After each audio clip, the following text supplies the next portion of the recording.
There it goes. All right. So this is our December live office hours webinar and live stream. So we're going to get going off the bat here. I've got a couple topics that I want to talk about, and then we will open it up for anyone that has questions. Go ahead and drop those in the chat, and I'll remember to say that later as well.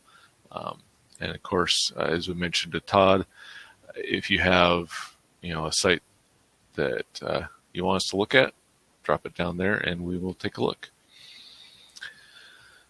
All right, so the first thing I wanted to look at was something that comes up quite a bit, and it's something we've kind of struggled with a little bit on messaging, and we've revamped things over the years to try and make it clearer. And I don't know if I know we haven't 100% succeeded, so that's why we're doing this, or talking about this, and that is the difference between our two image optimizing services, Easy IO or Easy Image Optimizer, and the Compress API. And so starting out, I actually want to back up to the way the free mode in the U Image Optimizer works. And that is to say that it uses local server-based compression on your server. So it does everything right on your server without sending images to a third-party API. It's pretty much the only plugin that does that. There used to be another one, but it's not really supported anymore. And so that's the free mode that has traditionally worked in that way. We did open that up last year for folks where the free mode didn't work, where server-based compression wouldn't work, where they could use our API to compress the images on their site. And so all of that is compressing images on your server, on your site, and it's permanently making those changes. So you don't have to update image URLs. If you uninstall the plugin, nothing disappears. It's all just right there on your server. So then going up to the Compress API, it operates similarly on your images in that it's working on the images that are stored directly on your server, but it's using, kind of like we made available for the free users last year, it's using our third-party servers, our API servers, to do the compression. So it will send the image one at a time over to our server. Our server does the compression, sends it back. And so that's basically cloud-based compression for your local images. And yeah, so there's some things that you can customize with the compression levels there. Actually, I'll jump over and show that real quick. And some of this is even applicable if you're using, I'm going to deactivate this for a second as well. Applicable even if you're in free mode, you can hit this ludicrous mode link right there. And then you get this local tab. And so these are settings that affect local compression, or in other words, the compression done to your local images. And so with JPEGs and JPEGs and GIFs, and I believe SVGs, it's pretty much same functional, same lossless functionality, or pixel perfect as we call it, on all of those. The SVGs are a little bit different and weird with the way they're not really compressed per se. They're just optimized. They're cleaned up kind of. So that's a whole nother discussion. But GIFs, you can have pixel perfect for free. JPEGs, same. But PNGs, PNG images, you can actually get the premium level, or similar to our premium level compression. You can get lossy compression, in other words, in the free version, if your server supports, again, that server-based compression, where it's done right on your server. If your site doesn't support that, or if your server doesn't support that, your web host says, nope, we don't want local compression done on our servers, then all you get is the JPEG compression and then WebP potentially. But if you're using the Compress API, then you got all these other options. It defaults to premium, which is the fastest and pretty solid compression. Premium Plus just takes it up a bit further, 5 to 10% usually on the compression, and ditto on the ping compression. GIFs, there's just only one level there anyway. PDFs do have another level, which works okay if you don't have text on images in the PDF, which is kind of a weird thing, but some people have that, and the high compression really tends to distort those. Not really distort, it makes them blurrier though, and it's noticeable.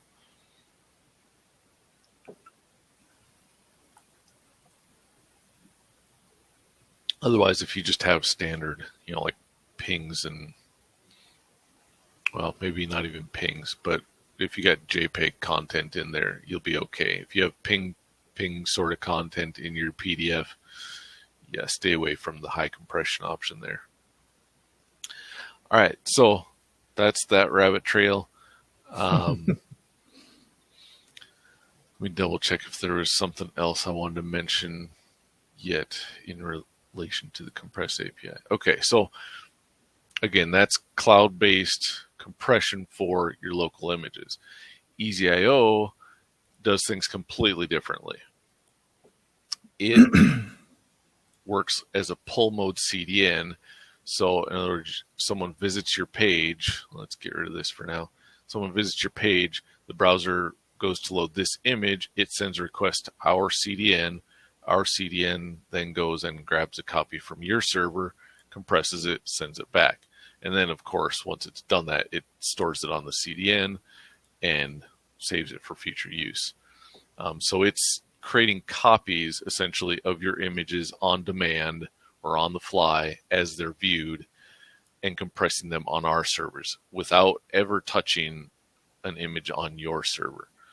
So that's cloud-based compression and CDN or cloud-based delivery as well. That also has, EasyIO has some other things, which is why we call it EasyIO. So first of all, of course, it lets you just compress everything with the click of a button because it's doing that on the fly or on demand instead of using, as many have seen, our bulk optimizer, which I'll talk about a little bit more in a second. It's just on and it's going. It also auto scaling functionality. So depending on the device size, it'll make the image sizes different and help make sure that you're not wasting pixels and wasting bandwidth for your mobile visitors. And then, of course, built-in WebP conversion that's done, again, on the fly, automatically with no configuration necessary. And that probably is one of my favorite features. That it's just slick. I remember back when I first started using WP Engine and having them configure the server that I was on for WebP delivery, and it was not fun. It took a bit to explain what I was trying to do. Back then, that whole thing was a lot newer, and now it might be a 5-10 minute conversation, but it's something you gotta go, talk to WP Engine and be like, hey, can you set this up for my site? And they're like, oh yeah, sure. But with EasyIO, just turn it on and you're done. And I love that. Mm-hmm.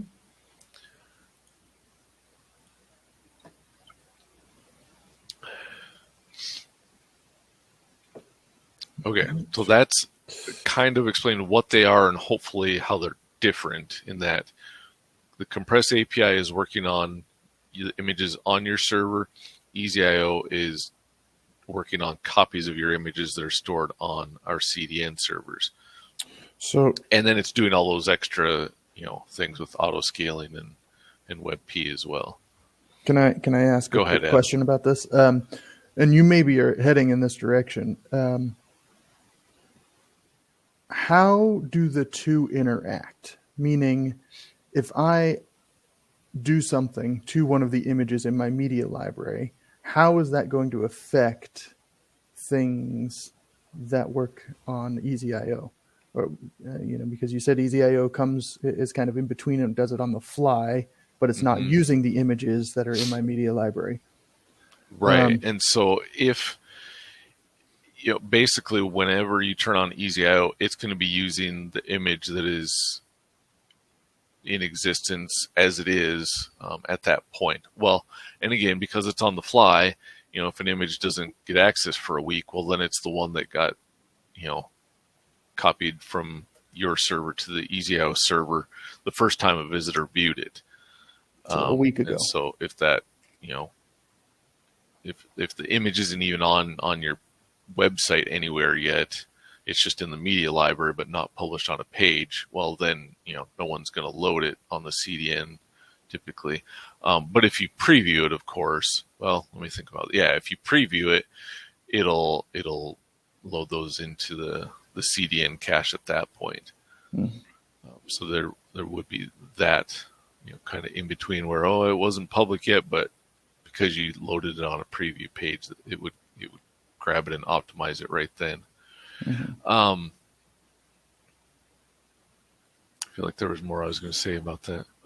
Well, how about if you make changes later to an image, or you optimize them with the Compress API and the bulk optimizer, but you already had EasyIO active, nothing changes on EasyIO. So if you had 100 images that are already cached on EasyIO, none of those are going to change. So if you want, which isn't a huge deal, because it's going to do the compression anyway of the originals, and so it's not a huge issue one way or another whether they've already been compressed with the bulk optimizer or not. Maybe if you were doing, that premium plus level, but even then it's less of an issue because most of your visitors are going to get the WebP versions. 95% of everyone's going to get the WebP version from EasyIO and not the one that's done with the bulk optimizer. Now, the folks on older versions of Safari, that 5% of people that are on older browsers, sure, they will then get the newer version if you've compressed them with the bulk optimizer before you turn on EasyIO. So typically I would say, if you're going to bulk optimize, go ahead and do that before you turn on EasyIO. That would be my recommendation, but it's not critical, I don't think. So EasyIO, again, it's not using the images that are in my media library necessarily. No, it's making copies of them, and then it's got its own optimized versions on the CDN.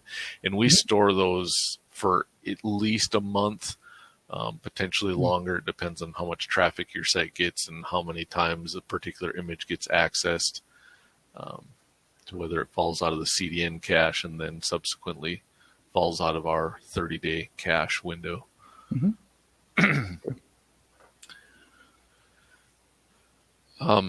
So specifically with the Compress API, if you said, yeah, I want to use EasyIO, well then when would you use the Compress API? And typically that would be when you want to save storage space. So if you don't care about storage space, well then don't worry about the Compress API and don't worry about running the bulk optimizer. You can certainly put your API key in there and let it run on new images, as you upload them, but you really don't need to run a bulk optimizer or a bulk optimize if there's no need to save storage space. If you're on a host where it's, they give you unlimited storage, theoretically, of course, there's usually some limit, but it's usually ludicrously high.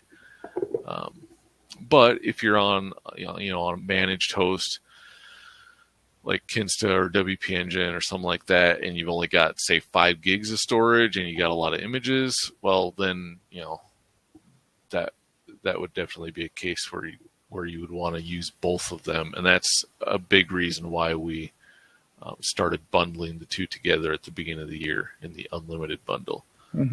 That way, with the paid plans, any paid plan, you get unlimited API usage, and you can just go compress everything and save storage space and not have to worry about it.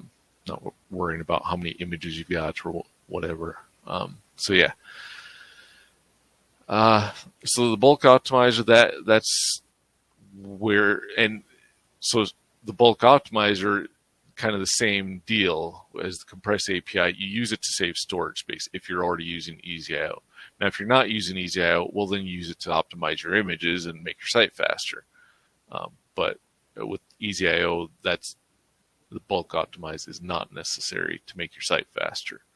It's only then useful for saving storage space, which is a good thing. I mean, your web host will probably thank you, even if they don't have specific limits. They'll be like, yay. At least they reduce their storage footprint, especially if you're an image heavy site. But yeah. I didn't have this on my list, but let's talk a little bit about which settings are applicable to which service. So traditionally, pretty much all the settings have been applicable to the bulk optimize, to your local images, to the compress API, all of that. So everything local affects the compress API. Backup originals is specifically for the API because it doesn't apply to EasyIO. You don't need to back them up because we're not changing them. But with the compress API, we are overwriting those images, and backups are certainly useful there. If you find an image where you go, ooh, that didn't turn out so good, then you can revert it, do it on lossless and whatever. Yeah. I just want to add one quick note to that because this gets asked quite a bit. Note that that's for one image that maybe you had a mistake on. This, we don't have storage for like your entire library that perhaps you optimized and want to revert it all back. In that instance, we recommend restoring a backup. This is a one-by-one image backup. Yeah. And realistically, with our compression, that doesn't happen very often where people are like, oh, I got to undo my whole media library. I've never seen that. I don't know if you have, Adam.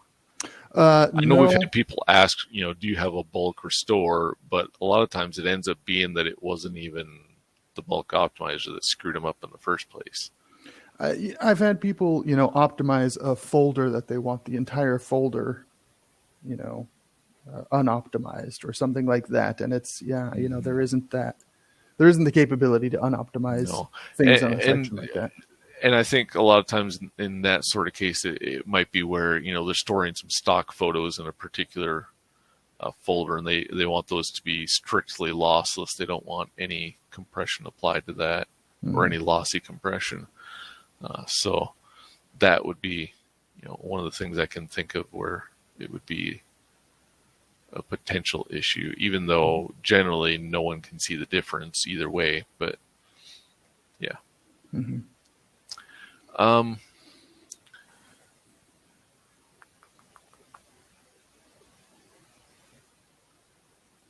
So you were talking about other settings, right? So remove metadata does apply to both EasyIO and the local compression. Resize images is local only. Add missing dimensions doesn't really apply to either specifically. It's just something that's done on the front end of your pages, and it's not permanent. It's just done on the fly. Lazy load is kind of the same there. We're not making any changes to images anyway. But lazy load does affect the auto scaling with EasyIO. And so those kind of integrate together, and that's something I'll get into as we talk about something else down the road here. That lazy load and EasyIO were kind of built to go together. We launched EasyIO first, and then when I saw the potential of what lazy load could do for feeding image dimensions and doing auto scaling for EasyIO on the front end, on the client side, that we integrated those. So, and then WebP, this setting is only for local compression. Otherwise, EasyIO does it automatically. So you can see, like, if I activate this and then refresh the page, it's going to say, hey, you don't need to do anything with WebP. It's already done.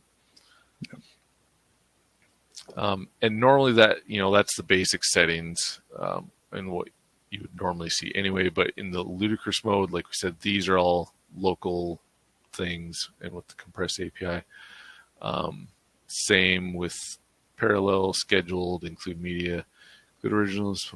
Yep, all those are local compression only options under advanced. Same for resize existing, resize other, and all of these guys. Resize detection is a front end thing that can be helpful, of course, on the front end to see if you've got any images that are scaled incorrectly. And that only works for admin users, so it doesn't mess things up for your visitors. But it'll highlight in kind of a dashed blue background any images that are that are being scaled down by the browser too much. All the conversion stuff is local only, and yeah, so that's the bulk of it. Pretty much all the EasyIO stuff is right here, and then of course there's these EasyIO specific options that are right here with EasyIO, and so naturally that's EasyIO only. Alrighty. Yeah. So the other thing that I wanted to look at is, when you're using the local compression and the bulk optimizer and all that, you'll have this lovely bar that tells you how much we've saved on your images, and that's awesome. And you can view which images have been optimized, and you can even come over into your media library and look at your images and go, hey, here's how much they were optimized, and you can get a detailed report here on here's how much we saved on the full size, the thumbnail, the post thumbnail, all that is available there. None of this, again, applies to EasyIO because that compression is done on our servers. So this is only reflecting what's been done on your server. And if you're using just EasyIO, that might be nothing. And so we did add this little savings chart that shows you how much EasyIO has compressed your images. And of course, this is a test site, so not very much, even though it's a really high percentage, like 90% almost, somewhere in that range. It's only 8 megs compared to 11 gigs, which is over 1,000 times more. But again, this is reflecting, here in the entire media library, this is reflecting just the images that have been viewed on this site and delivered via the CDN. And so, yeah. And images are only counted once towards this, usually, unless it's after that 30-day window and they fall out of the cache. But generally speaking, this is just once per image that gets fetched by the CDN. And so if you turn it on and you're going, oh, it's not doing anything yet, well, maybe you haven't had any traffic yet to actually populate that. So it'll start going as you get traffic, and so you'll be able to see how much it's saved and the relative percentage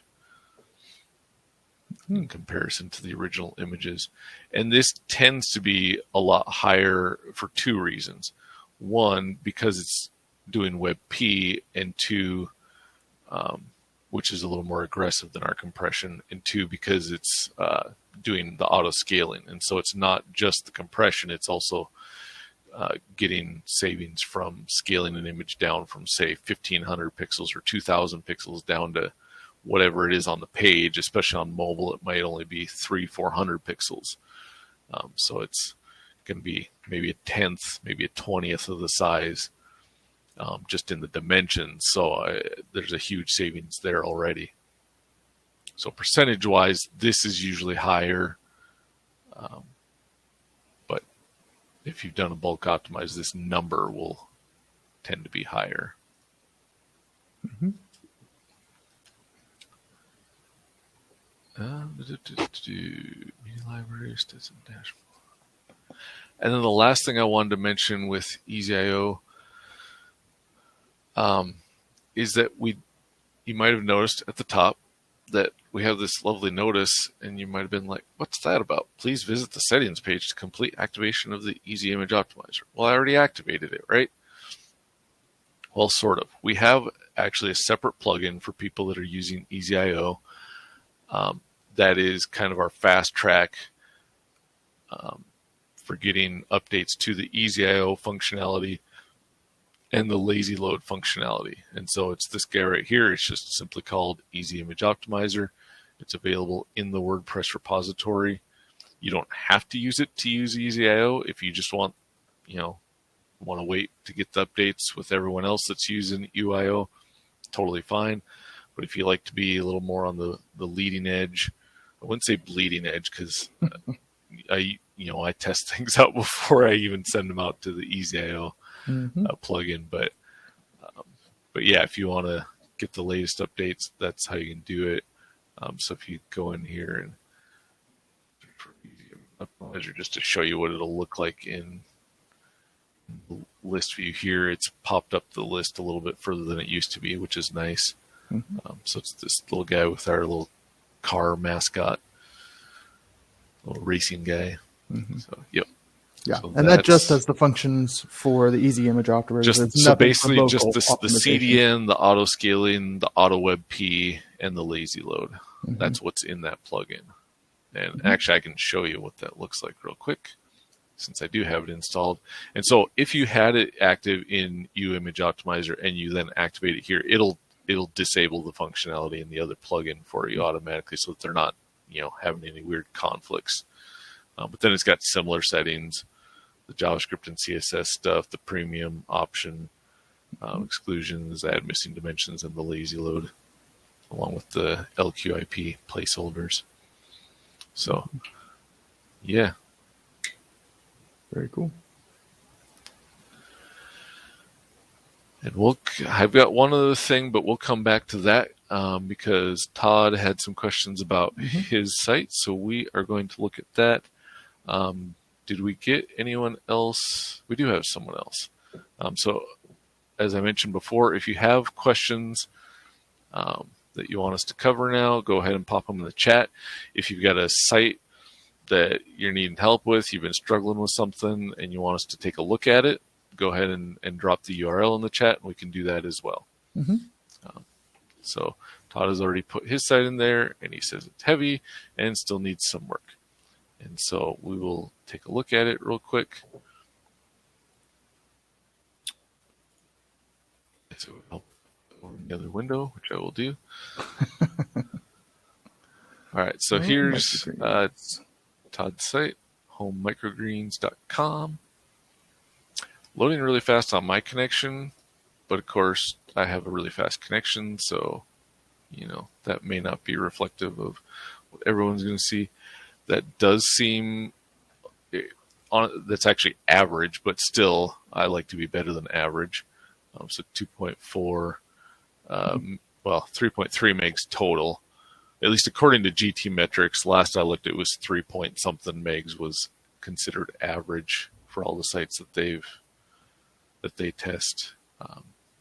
But yeah, little on the heavy side, and most of that's images, 2.4 megs, although a third of that is JavaScript and CSS. Let's see, WebP looks like it's working good. He's using EasyIO, as we can see by the exactdn.com URLs.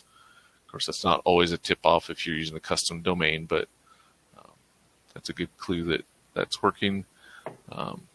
Actually seeing some odd URLs with trailing ampersands.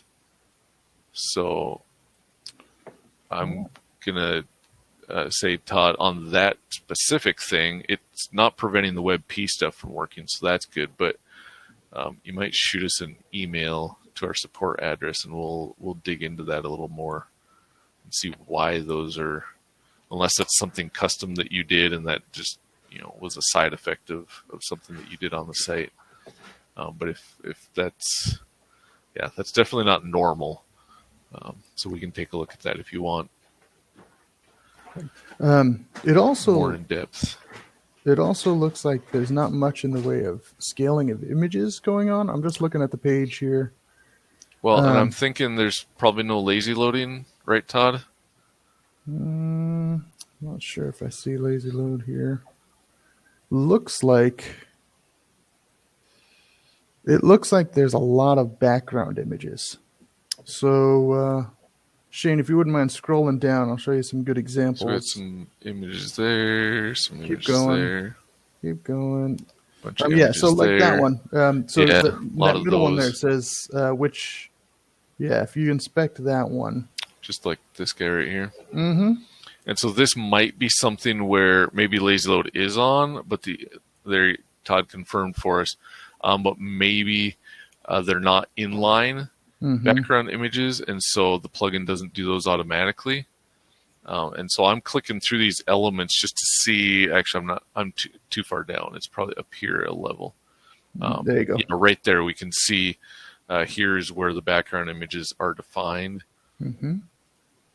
Open a new tab just to confirm that. Yeah, and so, of course, it's also loading a really big image. It's huge, yeah. Much larger than it needs to be. Part of that looks potentially like some of its URL encoding, which can mess up the parameters here. So like we have an encoded ampersand, this and pound 038 semicolon. That should be that. And ditto for this one. Still wouldn't be fantastic because 1024 is going to be larger than it needs to be, but that does make it smaller. So that's one thing that's going a little sideways, and that would be something that we could definitely look at more via support email. But then, of course, they're not being lazy loaded, which isn't great either. And so looking at this, potentially what you could do is put this class TVE-content-box-background, put that into the lazy load external images setting. And that is, I'm going to disable this because I just realized we don't have that setting in there. Oh, you're right. We need to add that, I guess. Yeah. So this external background images setting is what we're looking for. And so we would do whatever that was. This would copy that. This is over here. And save changes. And then what that would do is it would add a lazy load class to every div that has that same class. And that will tell it, hey, there's no background image. Well, theoretically, I'm going to put out a caveat here because these background image rules have a exclamation point important on them. And that may make it impossible for us to lazy load them. But that would be how you would do it, because that's how we lazy load them, is by saying background image none, exclamation point important, which normally would override everything else. But it may not override another rule that has that important flag in there. So that could be tricky. But that would definitely be worth a shot. And that should take care of those. It's a featured image which needs to be larger for and that's a common thing where it's like, well, you need it bigger for the post itself, which yes, but that's one of my gripes with page builders and certain themes where they know that they're taking a featured image which needs to be bigger elsewhere and putting it in like this sort of layout where they need to be smaller, and they're not doing anything about it because WordPress has a medium version that it's already generated. It has a thumbnail that's been generated. The thumbnail would be too small here, but the medium would actually be pretty decent for these. And and it could use those. It could absolutely use the medium versions of the images here, and that would help out a lot with the page weight. Sadly, these can't be auto-scaled because they are external background images. If they were inline here, right on the element through the style attribute, then we could auto-scale them. But when they're in that separate CSS block or in a separate file, in this case they're in a separate CSS block, there's no way to auto-scale those, unfortunately. So there is that. So that might be something that you can bug the Thrive. I think that's Thrive themes with the Thrive editor. That's what that looks like to me. Yeah.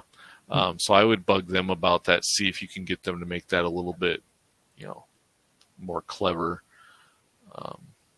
Because really it should be. Yeah, I mean, it's not difficult to write the code that says, hey, let's just grab the medium version image, or even because they can, even if they don't want to just say, well, let's do the medium, because people can change the medium size, right? Not a lot do, but some. They can use the core WordPress functions to request a specific size even and say, hey, we want, whatever size box this is, 330 by 300. Say, hey, we want the best image for that space, and WordPress would try to give it something decent. EasyIO would give it that exact size, which would be quite slick if they use the core functions. And that's pull that article up and drop that in the chat. That's a good link that folks can give to theme and plugin developers if they're looking to make it work better with dynamic resizing CDNs like EasyIO. The same tips apply to Jetpack's Photon, and so that's a huge plugin. And so for them to be compatible with that, these are good tips for them to implement. That will not just apply to our 10,000 EasyIO users, but the 6 million or whatever Jetpack users as well. So it's a huge user base that is affected by these sorts of things. Yeah. And they just need enough people to ask usually. Yeah. So it never hurts to ask, especially, we can ask and they're like, yeah, well, we'll think about it. We'll get to it. But when customers start asking about it, that's where their money comes from. And that's what motivates them. The other I wish I could motivate them, but the past track record hasn't been great on that. The other thing I was just going to suggest as possibly a quick fix, because I'm not sure in Thrive, but there may be an option to do this or within Thrive for them to load these not in a external file, not in as an external sheet. Well, they're not in external CSS, and so I don't know that they would necessarily have an option to put them in line on the divs. That's something you could ask them about if you want to have them put it right here on the style attribute instead of putting it in a separate CSS block. I'm honestly not 100% sure why they do the separate CSS block at all.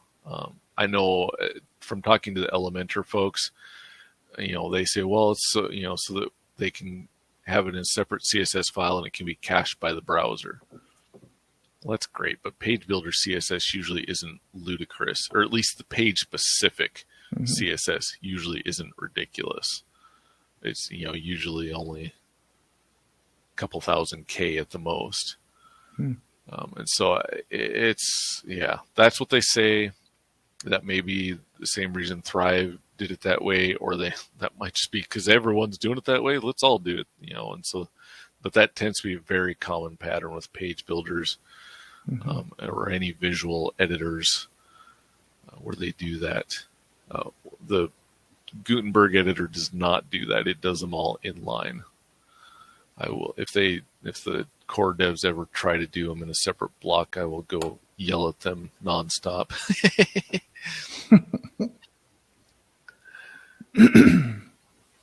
Thrive has a new feature called Lightspeed. potentially re-optimizes the code. Does improve GT metric ratings. Yeah, it would be interesting to see, like what the difference would be, but that's probably more than we have time to get into right now. Yeah. But yeah, we can certainly dig into this a little more via support, email. But I did want to look and see, with JavaScript and CSS, because that is potentially the other third. CSS looks pretty tame with only 9 of them. Most of them are from Thrive. Let's sort them by size. So the biggest, of course, is this Thrive flat.css, and that might be something that they're working on, because I know some page builders have tried to start kind of slimming down what they're kind of the boilerplate stuff that they're delivering. So there'll be that custom CSS that they've either inlined or like Elementor tends to put in a separate CSS, but it's that separate custom CSS. And then there's the boilerplate stuff like this that is used for a specific layout or a specific template within their editor, or in some cases it's just the entire editor CSS, which could be much larger. But even, I'm trying to think if there's a way. Oh yeah, right there it tells us that, right? Is that just that one file? No, it's not. It should say what the raw, I don't know if it'll say what the raw size of this is. No, don't know. But so anyway, compressed, these are only 220K. That's not ridiculous. They could probably improve that one file, but so, oh yeah, if I hover, there it is. Uncompressed, it's 1.1 meg, which, is a lot of CSS. But fortunately, it's well compressed down to almost a tenth of the size. But that would be something that they might be able to improve. That's not necessarily something that you can muck around with. So we'll leave CSS alone for now. JavaScript is something that can get out of hand quickly. Again, 600K isn't crazy, but there might be stuff that you can tweak. Maybe stuff that Thrive's loading that you're not necessarily using. I know we have that on our site where our theme loads probably a dozen or more JavaScript files for parallax and sliders, and we don't use any sliders, so we disable the slider JavaScript, and I'll show you what that looks like right now. And so here's how I would slim that down if you were able to slim things down. I would point out right off the bat, though, that there's 3 G-tag instances being loaded at least. And so that might be something that can be cleaned up. Not super familiar with how that works, but it looks like there's 3 different IDs there, and that seems a little weird to me. So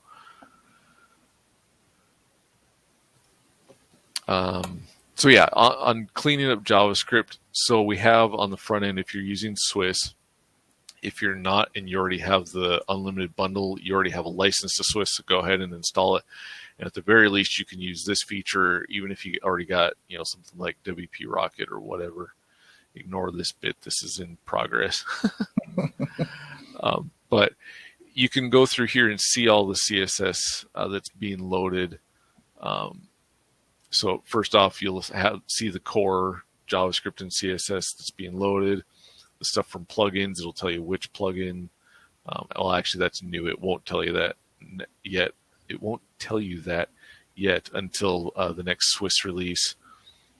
And so you can go through those and potentially disable things either everywhere if it's a function like a slider that you're just not using anywhere, or if there's a particular functionality that you're only using on certain pages, you can say, disable everywhere except, the page that you're doing it on. You can customize those rules and, put in what we also wanted on this little page, whatever it might be. You can even use URL patterns and entire content types as well in those rules. And then same with your theme assets. JavaScript and CSS, and then if you have any miscellaneous stuff like potentially those Google tag things and stuff with. So a lot of times that stuff might be inlined without using the enqueue system in WordPress, so those might not show up here, but anything that's using the enqueue system as they should will show up on this front end panel. So would you mind also, just while we're there and while we're looking at Todd's page, just showing him the coverage, just so you can see what. Okay, I know how to disable these, but what do I disable? What's being used, and that can be a helpful tool as well. I just wanted to grab this link and drop that in the chat as well. Mm-hmm. But yeah, the coverage tab, and hopefully I even remember how to get to that. The 3 dots, more tools. Yep, thanks. There you go. Coverage. All right, so I'm going to try to make this as big as I can. And so we have to reload the page, and then it will show you all of the different assets on this page and what's being used. Mm-hmm. And so, not surprisingly, that thriveflat.css, the biggest CSS on the page, only 2.1% of it's being used. Mm-hmm. And so again, that might be something they can kind of break apart into smaller chunks. That might be something they're working on. That might even be, like Todd mentioned, that might be part of their new Lightspeed thing. Yeah, maybe. But anyway, that's something that some page builders are working on again. So that's some feedback that you can give them if they're not working on it yet. The Google Tag Manager, about half of that. On this particular page, the Gutenberg CSS is not being used at all. Mm-hmm. So that could be disabled here. Yeah, you can disable that completely. There's some inline stuff, and that's mostly being used. This image gallery, if you're using the image gallery, which it looks like you are, there's not much you can do about that. And it's pretty, it's probably pretty small compressed. It wouldn't be 82K compressed. That one was probably only a few K. And so all these are in varying degrees. But yeah, if you see 100% here anywhere, nuke that bugger. Mm-hmm. Yeah, disable those, because, that's just wasted resources. Now, I will mention, because this just made me think of it, is this auto terms of service thing. That's not being used, but it's also tiny. Mm-hmm. And it's possible that that's just not been used yet. And so if you have hidden functionality like drop-down menus or some other overlay or something like that, like a lead generator or anything of that nature, until those are triggered, the coverage tab won't reflect those numbers. And so that's something to keep an eye out for. If you see someone with 100 and you're like, oh yeah, I'll get rid of that, and then something's not working, well, then you might have to go back and undo that. But yeah. Mm-hmm. Surprisingly not a ludicrous amount of unused things here, even with, is that all 70? That doesn't feel like all 70, but should be. Sometimes the scrolling is deceiving. Yeah, it probably is. Mm-hmm. Yeah, it is. So hopefully that helps, and at the very least lets you see some that are barely used, and then you might go, well, maybe I don't need that function as much as I thought I did. Sometimes there's things like that where you did something because you thought, ooh, that looks cool, and then it's loading 100K of CSS and using 1% of it or something, and you're like, is it really worth it? Mm-hmm. Maybe not. So yep. Yeah. And definitely, if you have further questions, you want to follow up with us on it, send us an email. I'll put that in the chat. And we got just a couple of minutes for me to get up on my soapbox about why we are not building our own critical CSS API. We are in the middle of building an integration with criticalcss.com and integrating with their API. And that's getting very close to completion. Should have a beta release out either later this week or next week.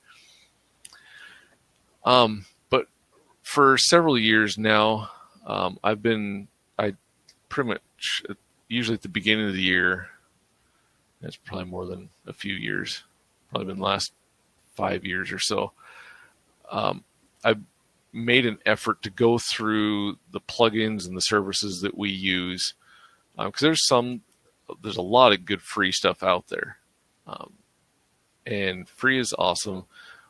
But if you can support a developer that's doing something, useful for you, that's something that I always try to do, and I try to encourage others to do that, because it helps prevent plugins from getting abandoned, and themes, both of those in particular, because there's nothing more frustrating than getting a plugin that you love that's doing exactly what you want, and then 2 years down the road the developer ran out of steam and wasn't making any money on it anyway, and so he's like, I'm done, moving on to something else. And then you got to go find something else, maybe not right away, but eventually, because it could be security vulnerabilities or whatnot. So that's one of the things that I've been a strong believer in, especially for our company, that we support the companies whose software that we use. Even if they're offering it for free, we find a way that we can support them. Some will just flat out say, no, I'm doing this for free and I don't need your money, thank you very much. And some will even say, go donate to my favorite charity or something, and that's cool. But we try to support those that we can. With Critical CSS, several plugins, WP Rocket especially, NitroPack, have Critical CSS generators built in. They don't charge you any extra.